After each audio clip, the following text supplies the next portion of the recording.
দাঁড়াও, চুপ করো, কথা বলি। বন্ধুরা, আজকে আমি একটা ছবি দেখাবো। এই ছবিটা দেখলে তোমরা ভাববে যে এটা কী ধরনের ছবি, তো কেন এরকম ছবি করেছি তোমরা একটু বলো, আর কি মনে হয় তোমাদের সেটাও বলো। তো দাঁড়া, ছবিটা তোমাদের দেখাচ্ছি। বন্ধুরা, এই যে ছবিটা আমি করেছি, দেখো পুরো ছবিটা কিন্তু কমপ্লিট হয়ে গেছে। কিন্তু তোমাদের মনে প্রশ্ন জাগতে পারে যে ছবিটি যে কমপ্লিট হয়ে গেছে আমি বলছি, তাহলে মানুষের মুখটা কোথায়, মেয়েটির মুখটা কোথায়? তো বলো তো কেন মুখটা এরকম করা আছে?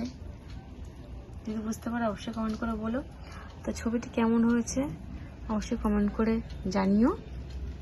আর একটা কথা, তোমরা যদি কোনো সাবজেক্টের ভিডিও চাও, যদি বলো কোনো সাবজেক্টের ছবি ড্রয়িং করে দিতে, আমি নিশ্চয়ই করে দেবো।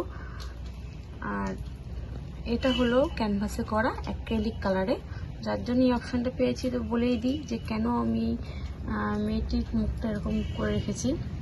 মেয়েটির মুখটা কিন্তু আমার আঁকা হয়ে গেছিলো, কনফার্ম করা হয়ে গেছিলো সবই।